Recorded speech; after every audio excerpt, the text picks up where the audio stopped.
اور جس دن ظالم اپنے ہاتھ کاٹ کاٹ کھائے گا اور کہے گا کہ اے کاش میں نے پیغمبر کے ساتھ رستہ اختیار کیا ہوتا، ہائے شامت کاش میں نے فلاں شخص کو دوست نہ بنایا ہوتا، اس نے مجھ کو کتاب نصیحت کے میرے پاس آنے کے بعد بہکا دیا۔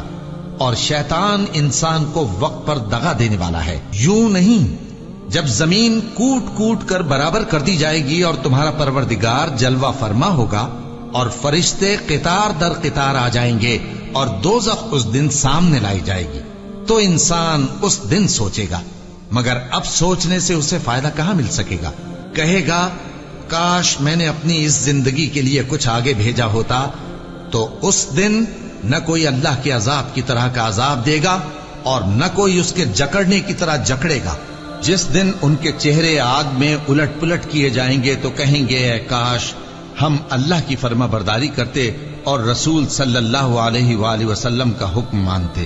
اور جس کا نامہ اعمال اس کے بائیں ہاتھ میں دیا جائے گا تو وہ کہے گا اے کاش مجھ کو میرا اعمال نامہ نہ دیا جاتا اور مجھے معلوم نہ ہوتا کہ میرا حساب کیا ہے۔ اے کاش موت میرا کام تمام کر چکی ہوتی، آج میرا مال میرے کچھ بھی کام نہ آیا، مجھ سے میرا اقتدار جاتا رہا۔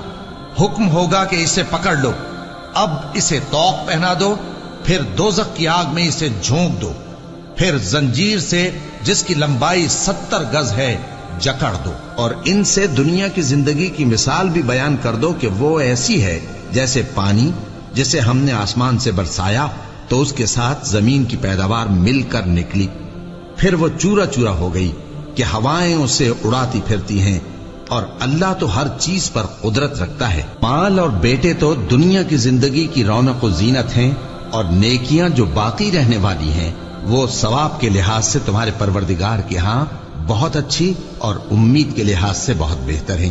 اور جس دن ہم پہاڑوں کو چلائیں گے اور تم زمین کو صاف میدان دیکھو گے اور ان لوگوں کو ہم جمع کر لیں گے تو ان میں سے کسی کو بھی نہیں چھوڑیں گے، اور سب تمہارے پروردگار کے سامنے صف باندھ کر لائے جائیں گے، تو ہم ان سے کہیں گے کہ جس طرح ہم نے تم کو پہلی بار پیدا کیا تھا اسی طرح آج تم ہمارے سامنے آئے، لیکن تم نے تو یہ خیال کر رکھا تھا کہ ہم نے تمہارے لیے قیامت کا کوئی وقت مقرر ہی نہیں کیا، اور اعمال کی کتاب کھول کر رکھی جائے گی تو تم گناہگاروں کو دیکھو گے کہ جو کچھ اس میں لکھا ہوگا اس سے ڈر رہے ہوں گے، اور کہیں گے ہائے شامت یہ کیسی کتاب ہے کہ نہ چھوٹی بات کو چھوڑتی ہے نہ بڑی کو، کوئی بات بھی نہیں مگر اسے لکھ رکھا ہے، اور جو جو عمل کیے ہوں گے سب کو حاضر پائیں گے، اور تمہارا پروردگار کسی پر ظلم نہیں کرے گا۔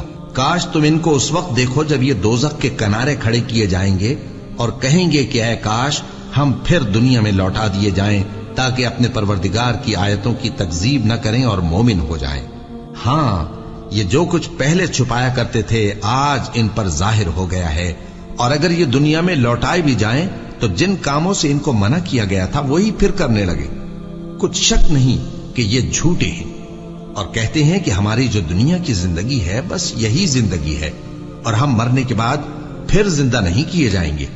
اور کاش تم ان کو اس وقت دیکھو جب یہ اپنے پروردگار کے سامنے کھڑے کیے جائیں گے، وہ فرمائے گا کیا یہ دوبارہ زندہ ہونا برحق نہیں؟ تو کہیں گے کیوں نہیں، ہمارے پروردگار کی قسم بالکل برحق ہے۔ اللہ فرمائے گا اب کفر کے بدلے جو دنیا میں کرتے تھے عذاب کے مزے چکھو۔ جن لوگوں نے اللہ کے روبرو حاضر ہونے کو جھوٹ سمجھا وہ گھاٹے میں آ گئے، یہاں تک کہ جب ان پر قیامت ناگہاں آ موجود ہوگی تو بول اٹھیں گے کہ ہائے اس کوتاہی پر افسوس ہے جو ہم نے قیامت کے بارے میں کی، اور وہ اپنے اعمال کے بوجھ اپنی پیٹھوں پر اٹھائے ہوئے ہوں گے، دیکھو جو بوجھ یہ اٹھا رہے ہیں بہت برا ہے۔ اور دنیا کی زندگی تو ایک کھیل اور مشغلہ ہے، اور بہت اچھا گھر تو آخرت کا گھر ہے، یعنی ان کے لیے جو اللہ سے ڈرتے ہیں۔ کیا تم سمجھتے نہیں؟ یہ لوگ اسی طرح غفلت میں رہیں گے یہاں تک کہ جب ان میں سے کسی کے پاس موت آ جائے گی تو کہے گا کہ اے پروردگار مجھے پھر دنیا میں واپس بھیج دے تاکہ میں اس میں جسے چھوڑ آیا ہوں نیک کام کیا کروں۔ ہرگز نہیں، یہ ایک ایسی بات ہے کہ وہ اسے زبان سے کہہ رہا ہوگا اور اس کے ساتھ عمل نہیں ہوگا، اور ان کے پیچھے برزخ ہے جہاں وہ اس دن تک کہ دوبارہ اٹھائے جائیں گے رہیں گے۔ پھر جب سور پھونکا جائے گا تو نہ تو ان میں قرابتیں رہیں گی اور نہ ایک دوسرے کو پوچھیں گے۔ تو جن کے اعمال کے بوجھ بھاری ہوں گے تو وہی کامیاب ہیں، اور جن کے بوجھ ہلکے ہوں گے وہ لوگ ہیں جنہوں نے اپنے آپ کو خسارے میں ڈالا، ہمیشہ دوزخ میں رہیں گے۔ آگ ان کے چہروں کو جھلس دے گی اور وہ اس میں بد شکل ہو رہے ہوں گے۔ کیا تم کو میری آیتیں پڑھ کر نہیں سنائی جاتی تھیں؟ پھر تم تو ان کو جھٹلائے ہی جاتے تھے۔ وہ کہیں گے اے ہمارے پروردگار، ہم پر ہماری کمبختی غالب آ گئی اور ہم رستے سے بھٹک گئے۔ اے پروردگار، ہم کو اس میں سے نکال دے، اگر ہم پھر ایسے کام کریں تو ظالم ہوں گے۔ فرمائے گا کہ اسی میں ذلت کے ساتھ پڑے رہو اور مجھ سے بات نہ کرو۔ میرے بندوں میں ایک گروہ تھا جو دعا کیا کرتا تھا کہ اے ہمارے پروردگار، ہم ایمان لائے تو تو ہم کو بخش دے اور ہم پر رحم فرما، اور تو سب سے بہتر رحم کرنے والا ہے۔ تو تم ان سے تمسخر کرتے رہے، یہاں تک کہ ان کے پیچھے میری یاد بھی بھول گئے، اور تم ہمیشہ ان سے ہنسی کیا کرتے تھے۔ آج میں نے ان کو ان کے صبر کا بدلہ دیا کہ وہی کامیاب ہو گئے۔ اللہ پوچھے گا کہ تم زمین میں کتنے برس رہے؟ وہ کہیں گے کہ ہم 1 روز یا 1 روز سے بھی کم رہے تھے۔ شمار کرنے والوں سے پوچھ لیجئے۔ اللہ فرمائے گا کہ وہاں تم بہت ہی کم رہے، کاش تم جانتے ہوتے۔ کیا تم یہ خیال کرتے ہو کہ ہم نے تم کو بے مقصد پیدا کیا ہے، اور یہ کہ تم ہماری طرف لوٹ کر نہیں آؤ گے؟ تو اللہ جو سچا بادشاہ ہے، اس کی شان اس سے اونچی ہے، اس کے سوا کوئی معبود نہیں، وہی عرش کریم کا مالک ہے۔ اے پیغمبر، میری طرف سے لوگوں کو کہہ دو کہ اے میرے بندو، جنہوں نے اپنی جانوں پر زیادتی کی ہے، اللہ کی رحمت سے نا امید نہ ہونا۔ اللہ تو سب گناہوں کو بخش دیتا ہے، بے شک وہی تو ہے بڑا بخشنے والا، بڑا مہربان۔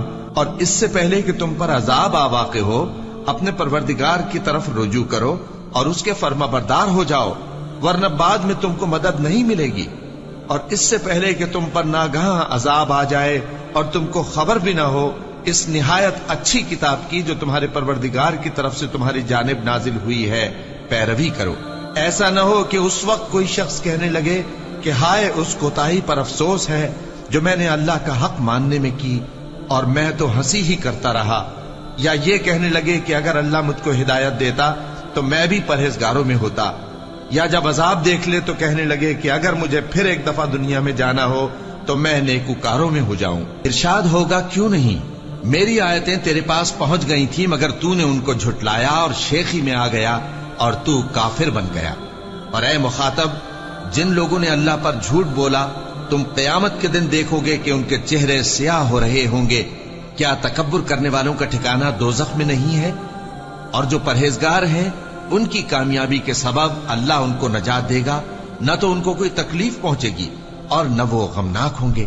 اللہ ہی ہر چیز کا پیدا کرنے والا ہے اور وہی ہر چیز کا نگراں ہے۔